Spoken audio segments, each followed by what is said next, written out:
पृथ्वी के प्रश्न। भगवान विष्णु ने वराह के अपने अवतार में पृथ्वी, धरती माता को हिरण्याक्ष के चंगुल से मुक्त कराया था। वो शक्तिशाली राक्षस जिसने उसे रसातल में अपहरण कर लिया था। बचाए जाने के बाद पृथ्वी ने राहत की सांस ली और उसकी ओर देखा तारनहार, जो मुस्कुरा रहा था। उसने उत्सुकता से भगवान वराह से पूछा, प्रत्येक कल्प की शुरुआत में सृजन की प्रक्रिया कैसे शुरू होती है? विघटन क्या है? आप पूरी सृष्टि का पालन पोषण कैसे करते हैं? सभी 4 युग किस क्रम में होते हैं और कैसे उनकी गणना की जाती है? आप प्रत्येक युग में अवतार क्यों लेते हैं? ये सभी चीजें मुझे बहुत परेशान करती हैं और मैं आपसे अनुरोध करती हूँ कि आप मुझे इन सभी विषयों पर ज्ञान दें। भगवान विष्णु जोर से हंसने लगे और उनके खुले मुंह से देवताओं सहित पूरा ब्रह्मांड पृथ्वी को दिखाई देने लगा। पृथ्वी इस अद्भुत दृश्य से इतनी भयभीत हो गई कि वह डर से कांपने लगी। तब भगवान विष्णु ने अपना रूप बदल लिया और अपना दिव्य रूप प्रकट किया ताकि पृथ्वी अपने भय से मुक्त हो सके। जब पृथ्वी ने भगवान विष्णु का दिव्य रूप देखा, जो कि शेषनाग पर विश्राम करते हुए ध्यानमग्न थे, तो उनका सारा भय गायब हो गया। वो भगवान विष्णु का दिव्य रूप देखकर अत्यंत प्रसन्न हुई और अपने सौभाग्य को धन्यवाद दिया। अत्यधिक भक्ति से भरकर पृथ्वी ने भगवान विष्णु की स्तुति की। उनकी स्तुति से भगवान विष्णु अत्यंत प्रसन्न हुए और बोले, तुमने जो प्रश्न पूछे हैं उनका उत्तर समझना आसान नहीं है, फिर भी मैं तुम्हारी जिज्ञासा शांत करने का प्रयास करूंगा। परम सर्वशक्तिमान शाश्वत है। सृष्टि के आरंभ में अहंकार के साथ साथ 5 मूल तत्व अंतरिक्ष, जल, पृथ्वी, वायु और अग्नि स्वयं को सर्वोच्च सर्वशक्तिमान से प्रकट करते हैं। इसके बाद महान तत्व महत्व, प्रकृति और सामूहिक चेतना स्वयं को प्रकट करते हैं। सामूहिक चेतना फिर प्रत्येक के साथ जुड़ जाती है। 3 मूल गुण सत्व, रजस और तमस और 3 अलग अलग अवस्थाओं में बाहर निकलते हैं। इसके अंधेरे गुण के साथ संयोजन के परिणाम स्वरूप महाब्रह्म की अभिव्यक्ति होती है, जिसे प्रबुद्ध लोगों द्वारा प्रकृति या स्वभाव भी कहा जाता है।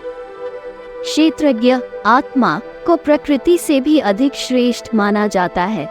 इस प्रकार सामूहिक बुद्धि के साथ तीनों गुणों के विभिन्न क्रम, परिवर्तन और संयोजन के परिणाम स्वरूप अलग अलग तन्मात्राओं, जो पदार्थों का सूक्ष्म रूप है, का निर्माण होता है। तन्मात्राओं से इंद्रियों का निर्माण होता है। इस तरह ब्रह्मांड अस्तित्व में आता है।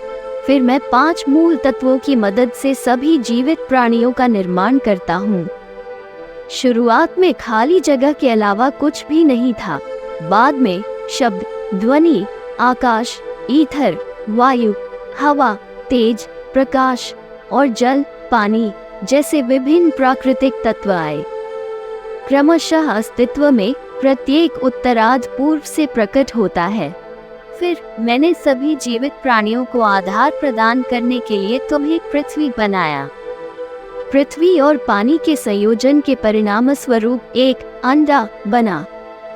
जैसे जैसे अंडा बड़ा हुआ, मैंने स्वयं को इसके भीतर नारायण के रूप में प्रकट किया। प्रत्येक कल्प के दौरान मेरी नाभि से एक कमल प्रकट होता है, जिस पर भगवान ब्रह्मा विराजमान होते हैं।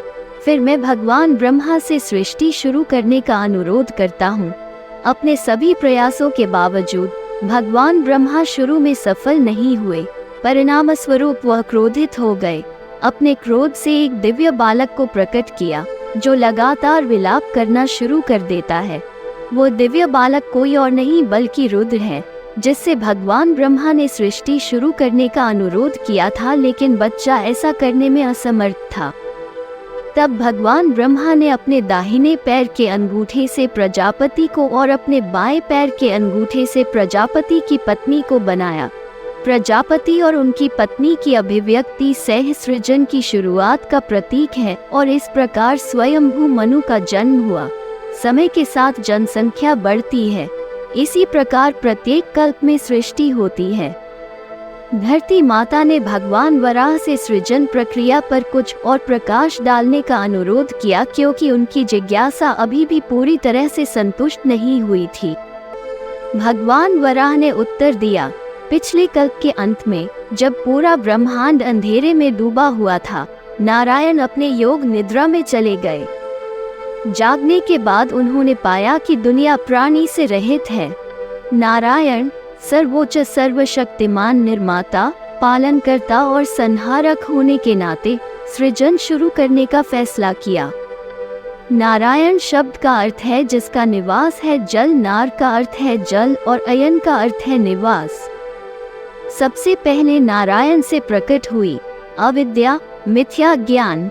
इसके 5 प्रकार तमस, अंधकार, मोह, लगाव, महामोह, पूर्ण लगाव, तमिस, ईर्ष्या और अंधतामिस, क्रोध। इन 5 अविद्याओं के प्रकट होने के बाद पहाड़, पेड़ आदि जैसी अचल चीजें अस्तित्व में आईं।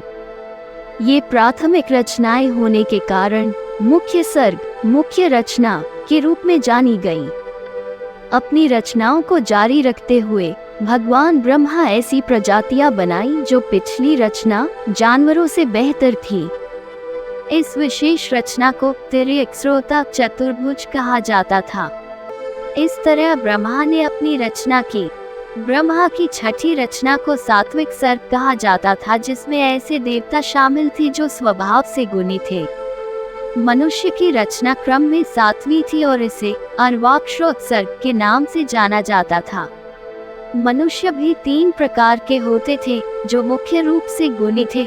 उनके पास सत्व गुण था, उनका व्यक्तित्व उज्ज्वल था और उन्होंने कभी दुख का अनुभव नहीं किया।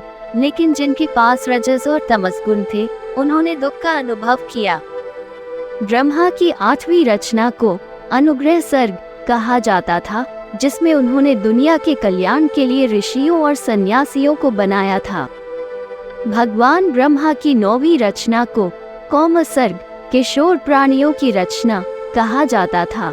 तो ये है सृष्टि के 9 मुख्य प्रकार जिनके माध्यम से ब्रह्मा रचना करते हैं। सबसे पहले रुद्र और अन्य देवता स्वयं प्रकट हुए और फिर सनक, सनंदन आदि जैसे शाश्वत रूप अस्तित्व में आए। इसके बाद ब्रह्मा के सभी 10 मानस पुत्रों मरीचि, अंगिरा, अत्रि, पुल, क्रतु, पुलस्त्य, प्रचेता, भृगु, नारद और वशिष्ठ प्रकट हुए। भगवान ब्रह्मा की पहली रचना रुद्र ने खुद को अर्धनारीश्वर, आधे पुरुष और आधी महिला के रूप में प्रकट किया था। ब्रह्मा के अनुरोध पर रुद्र ने अपने महिला भाग को खंडित कर दिया, जिसके परिणाम स्वरूप 2 अलग अलग रूपों का निर्माण हुआ, एक पुरुष और दूसरा महिला। बाद में 10 और रुद्र पुरुष रूप से प्रकट हुए और उन सभी को सामूहिक रूप से 11 रुद्र के रूप में जाना जाने लगा। धन्यवाद। आप देख रहे थे गॉड ब्लेस टीवी हिंदी। हमारे साथ जुड़ने के लिए सब्सक्राइब अवश्य करें।